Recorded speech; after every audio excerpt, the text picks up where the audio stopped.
आपका इंट्रोडक्शन उनसे करा दूं। मुंबई से आई हैं सीधी। ये जो मुंबई है ये पहले से ही, अब देखिए, एक छोटा सा एरिया है, मुश्किल से 20 वर्ग किलोमीटर का एक टापू है। अब तो खैर बीच की जगह को मिट्टी डाल के भर दिया है, अब वो जुड़ गई है, लोखंड वाला, अंधेरी, वो सब एक पैसेज बन गया है रोड का। लेकिन आप मुंबई वाला टापू देखेंगे जहाँ अंबानी की कोठी है, जहाँ महालक्ष्मी मंदिर है, सिद्धि विनायक हैं। क्योंकि हर साल मैं मुंबई भी कथा कहने जाता हूँ, तो मुंबा देवी का जो मंदिर है, वहाँ के मुख्य पुजारी जी मेरे बहुत अच्छे मित्र हैं। मैंने उनसे एक बार मजाक में पूछा कि इनकी स्थापना किसने की, तो उन्होंने कहा वो रावण के मामा जो मारीच थे उनके द्वारा स्थापित है। तो ये गलत नहीं है। ये रावण की, चूंकि सोने की लंका ऐसे नहीं बनती, सोने की लंका तब बनती है जब व्यापार पर आपका पूरा नियंत्रण होता है। क्योंकि भारत से व्यापार होता था, भारत का व्यापार में योगदान विश्व भर में 30% से अधिक था।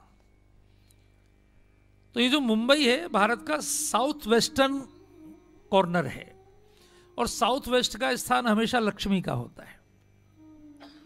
आप अपने घर में स्टोर भी बनाते हैं तो साउथ वेस्ट में बनाते हैं। तो वहां रावण की छावनी थी, 14,000 सैनिक खर, दूषण और तिरछरा 3 कमांडरों के अंडर में वहां रहते थे। और सुपर्णखा उस पूरे दक्षिण को गवर्न करती थी, उसकी गवर्नर थी।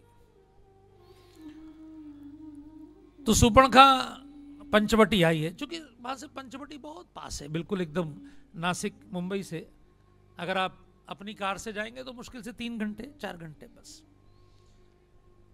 उस समय के तो लोग तो बहुत बड़े होते थे साइज में, तो उनके लिए तो आजकल जो आपकी कार की स्पीड है वो उनकी पैदल की स्पीड होती थी। तो सुपर्णखा वो तो रथ में ही आई होगी, वो तो पैदल थोड़ी आएगी, इतनी बड़ी गवर्नर है तो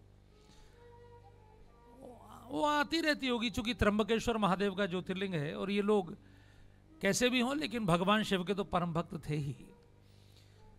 तो सुपर्णखा वहां आई, तो गोस्वामी जी ने उनका इंट्रोडक्शन दिया कि सुपर्णखा रावण के बहिनी, दुष्ट हृदय दारुण जस अहिनी, पंचवटी सो गई एक बार, देख बिकल भई तुम सम पुरुष न मौसम नारी, यह संजोग विधि रचा विचारी, मन माना कछु तुम ही निहारी, ताते अब लगी रहूं कुमारी, ए मंगल भवन द्रवहु सुदर्शन।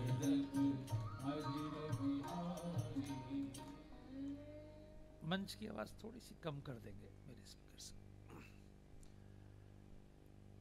सुपर्णखा के बारे में मैंने आपको कहा कि रावण की सगी बहन है, इसके पति को रावण ने ही मार दिया था, और इसको सांत्वना देने के लिए एक पूरी स्टेट का गवर्नर, इसके अंडर में 14,000 फोर्स।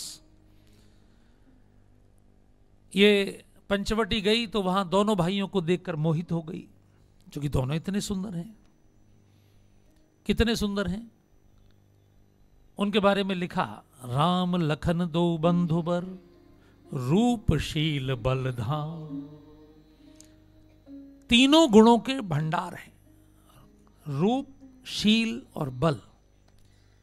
थोड़ा ध्यान से सोचिए, ये सबसे रेयरेस्ट कॉम्बिनेशन है। क्योंकि जो रूपवान होते हैं, जो सुंदर लोग हैं, वो सोफिस्टिकेटेड होते हैं, वो बलवान नहीं होते, थोड़े नाजुक होते हैं। और जो बलवान होते हैं वो विनम्र नहीं होते, उनमें थोड़ी अकड़ रहती है।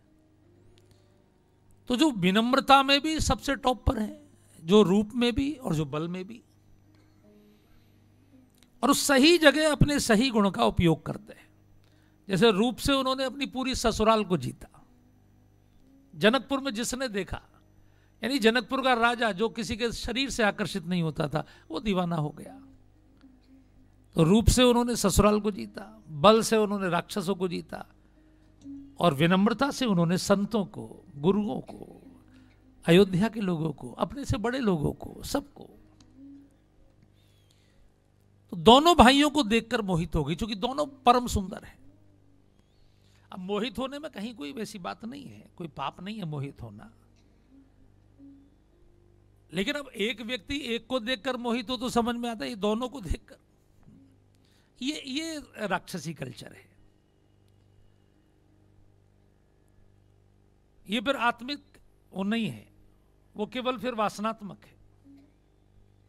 राम जी को देखकर ज्यादा मोहित हुई तो राम जी के पास डायरेक्ट चली गई। अच्छा, अगर इसे प्रस्ताव ही देना था तो अपने भैया को भेजती खरदूषण वगैरह को, नारियल वारियल लेके, लेकिन डायरेक्ट वैलेंटाइन कार्ड, क्योंकि उसी कल्चर की है। इसने ये भी शर्म नहीं की कि इनकी पत्नी इनके साथ बैठी है, कम से कम पत्नी के सामने तो ऐसी बात ना करूं। कोई ब्रज की होती हो तो, जानकी जी तो मिथिला की थी तो कुछ बोली नहीं। मिथिला में तो बहुत अधिक मिठास है अभी भी, इसलिए दुनिया में सबसे मीठी लीची मिथिला की होती है। जानकी जी अगर ब्रज की होती तो दारी की।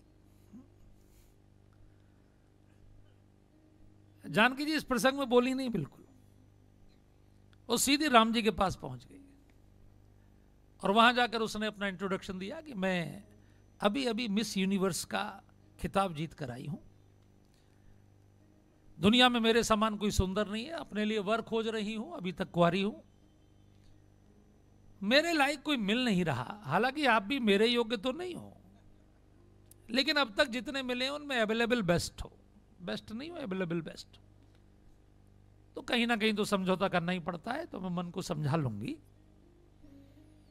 इसलिए विल यू मैरी मी। इतना वर्णन करने के बाद भी भगवान ने उसकी ओर नहीं देखा, भगवान ने जानकी जी की ओर देखा। और जानकी जी की ओर देखकर भगवान ने उसे उत्तर दिया, सीतई चितई कही प्रभु बात, अहे कुमार मोर लग। सीता जी की ओर देखकर, अब सीता जी की ओर देखने का मतलब क्या है कि एक तो मैं शादीशुदा हूं, दूसरा मतलब है कि जरा सीता जी की ओर देखो। आप कह रही हैं कि आप विश्व सुंदरी हैं, तो आपको समझ में आ जाएगा कि कौन सुंदरी है। आप सीता जी की ओर देखो। और फिर कह दिया वो छोटे भैया बैठे हैं ना, वो कुमार हैं। भगवान, किसी ने पूछा कि भगवान भी मर्यादा पुरुषोत्तम होकर झूठ बोलते हैं? भगवान ने कहा भाई हम झूठ नहीं बोलते, क्षत्रियों में छोटे भाई को कुमार साहब कहते हैं। बड़ा भाई राजा होता है तो छोटे भाई कुमार साहब। मैं छत्तीसगढ़ में बहुत कथा कहने जाता हूं, तो वहां जो दिलीप सिंह जूदेव थे, अपने बड़े नेता थे बीजेपी के, तो उनको कुमार साहब कहते थे, क्योंकि वो राजा के छोटे भाई थे। हालांकि लोकप्रियता उनकी बहुत ज्यादा थी, राजा को कोई नहीं जानता था, उनको पूरा छत्तीसगढ़ जानता था। वह नारा लगता था, छत्तीसगढ़ का देव दिलीप सिंह जूदेव, तो ऐसे। लेकिन उनको कुमार साहब कहा जाता था। तो भगवान ने कहा कुमार साहब बैठे, इसने सोचा कुंवारे हैं, तो समझ गई कि यहां दाल नहीं गलेगी जब मेरी ओर देख ही नहीं रहे। तो सीधी लक्ष्मण जी के पास, और लक्ष्मण जी पहने पहने बाण घिस रहे थे उस समय, बाणों को ठीक कर रहे थे। आइए,